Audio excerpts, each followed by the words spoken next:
Halo teman-teman, saya Ridwan dari kelompok 5. Kali ini kami akan mencoba menjelaskan mengenai aplikasi fungsi Fermi Dirac.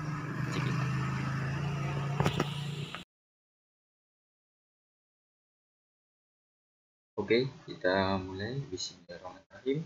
Aplikasi distribusi Fermi Dirac oleh kelompok 5. Yang pertama, aplikasi untuk fungsi distribusi Fermi Dirac ada fungsi distribusi Fermi Dirac pada suhu 0 Kelvin. Apa yang terjadi jika parameter T pada Fermi Dirac bernilai 0?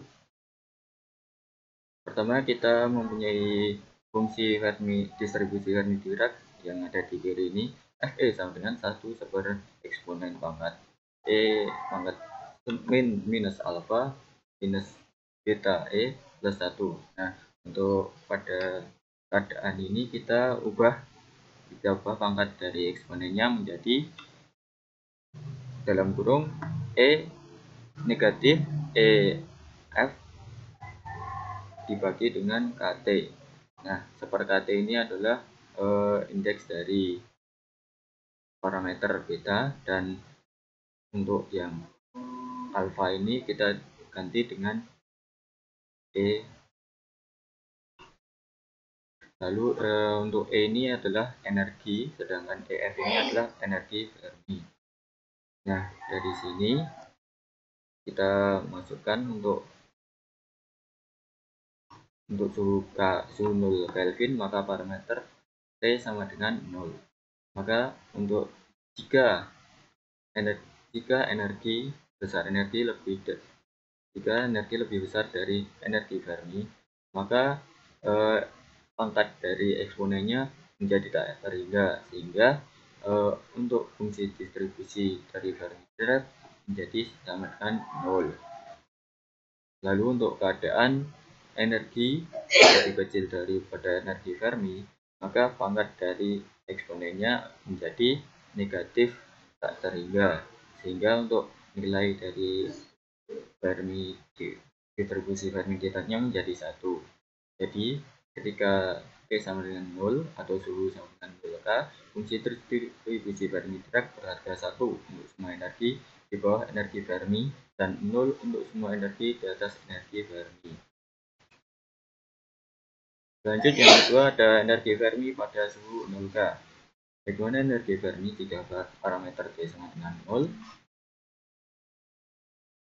Untuk mengetahuinya kita pakai rumus energi dari materi yang sebelumnya, yaitu N sama dengan P integral 0 sampai tak hingga dari D E dikali Fe, yaitu D ini adalah kerapatan per volume dan Fe ini adalah distribusi Fermi Dirac. Nah, dari persamaan ini kita jabarkan jadi seperti persamaan yang ada di kanan ini ya. Jadi seperti ini dengan batas-batasnya. Yang pertama dari 0 sampai EF atau energi Fermi Dirac, lalu dari energi Fermi Dirac sampai tak hingga. Nah, karena pada suhu 0K di sebelumnya kita ketahui bahwa untuk suhu 0K sama dengan EF, 0 dari sama dengan F itu 1. Nah, ini masih 1.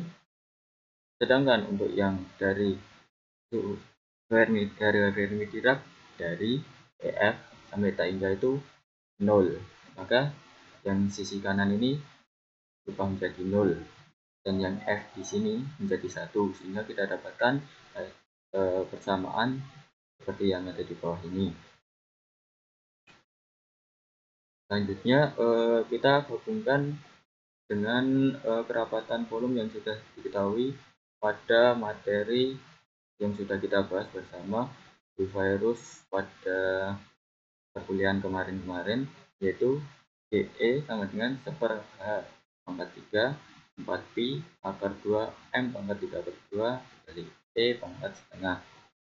Nah, untuk energi pada Fermi ini dihitung pada elektronnya yang terdapat 2 fermion. Kan setiap atom itu biasanya memiliki 2 spin elektron, jadi terdapat 2 fermion. maka nilai GE-nya kita kalikan 2. Kita masukkan GE ke persamaan sebelumnya, dan kita dapat N sama dengan P integral 0 sampai df 2 kali GE. Yang ini.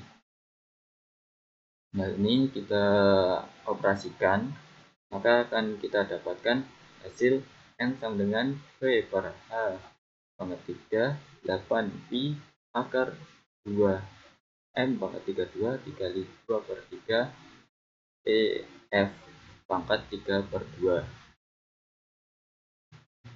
Nah, dari hasil tadi kita sederhanakan menjadi seperti yang ada di kanan ini.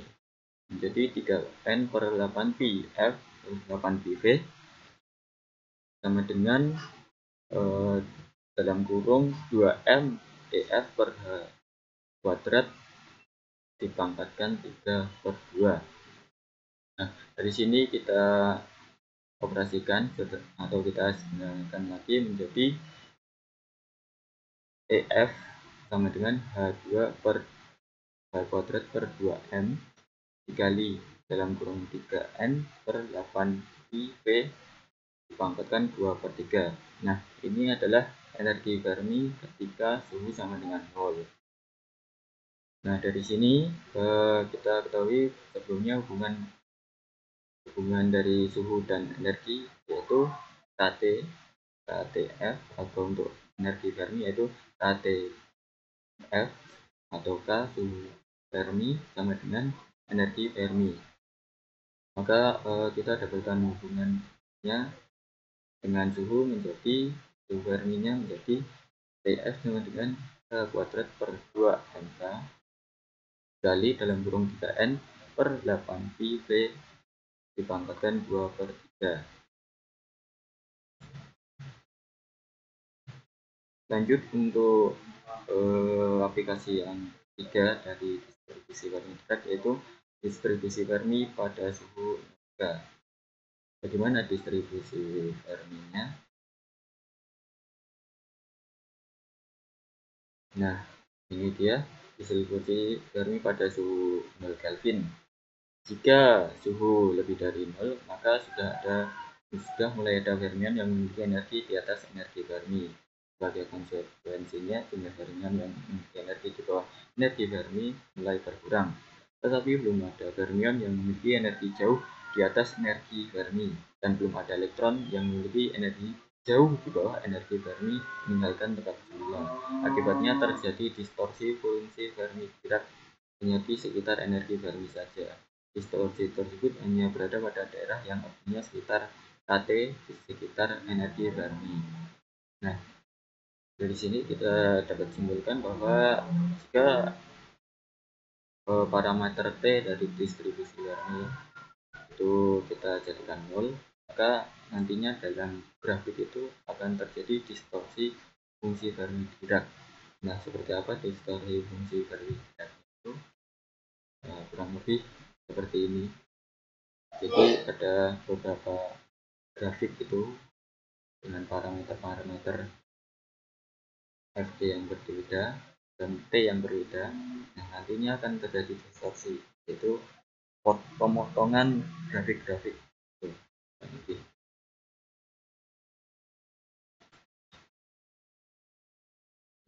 Tiga itu merupakan contoh dari buku Bapak Mitra Judin. Di buku Bapak Mitra Judin juga terdapat fungsi aplikasi dari Fermi Dirac yang lainnya, seperti integral yang mengandung fungsi Fermi Dirac, energi rata-rata elektron, kapasitas kalogram, dan emisi fermionik. Bisa kalian baca pada buku pengantar fisika statistik dari Bapak Mitra Judin. Nah, untuk yang lain selain dari buku, ada aplikasi distribusi pada hukum Gauss. Ini yang merupakan aplikasi pada review jurnal yang kita review di tugas yang pertama bersama Pak Yuli ya. Dalam aplikasi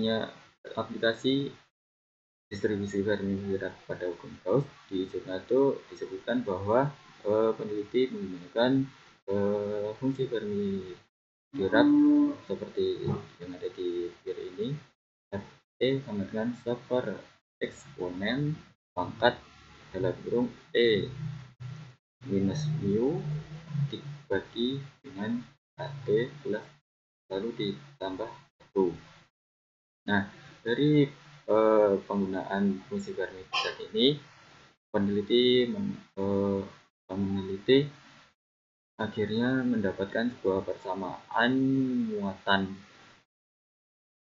muatan dari hukum Gauss menjadi I dmc sama dengan 4/3 dalam kurung pi rho r pangkat 3 per eksponen pangkat A dalam kurung R kecil min R besar plus 1 ditambah pi rho R pangkat 3 per eksponen pangkat alfa dalam kurung R besar min R plus 1. Nah, ini peneliti menggunakan parameter pengganti yang betanya itu diganti dengan R atau jarak dari antar muatannya. Lalu peneliti mendapatkan sebuah distribusi mengenai hukum Gauss pada belah padat seperti ini kurang lebih dari jurnal yang sudah kita review kemarin, dan juga ada hasil pada hukum Gauss pada bola bahasa Inggris. Kurang lebih seperti itu untuk aplikasi Fermi Dirac pada hukum Gauss. Yang terakhir dari yang kami temukan itu aplikasi fungsi Fermi Dirac itu ada pada teori bintang katai putih. Sebetulnya apa itu bintang katai putih? Bintang katai putih adalah bintang yang sudah kehabisan bahan bakar hidrogen. Tidak ada reaksi fusi lebih lanjut. Materi penyusun bintang hanyalah helium. Energi bintang semata-mata karena energi gravitasi yang berasal dari kontraksi bintang yang hilang secara perlahan. Energi yang dipancarkan sangat sedikit sehingga bintang tampak putih, remang-remang. Nah, bintang katai putih ini bisa dikatakan bintang yang sudah kehabisan bahan bakar untuk berfusi, melakukan sebuah reaksi ya. Jadi hidrogen dalam bintang itu hilang. Contoh yang ada pada saat ini itu adalah bintang pengiring Sirius. Tuh. Nah, lalu bagaimana aplikasinya mengenai Fermi Dirac dengan bintang katai putih? Dalam penelitian yang sudah dilakukan, besaran fisis yang ada pada bintang katai putih itu ada kerapatan yang mencapai 10⁻10 kg per meter kubik. Lalu ada massa dari bintang yang mencapai 10⁻30 kg, dan ada suhu pusat dari bintang katai tersebut yang mencapai 10⁻7 Kelvin.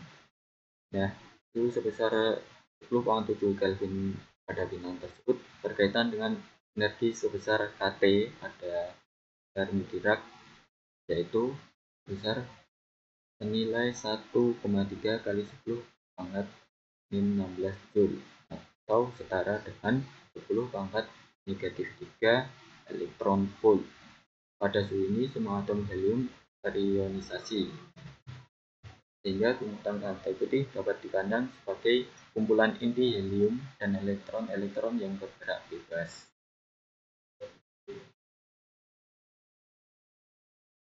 Nah, selanjutnya berdasarkan data kerapatan bintang, kita dapat memperkirakan jumlah atom helium per satuan volume.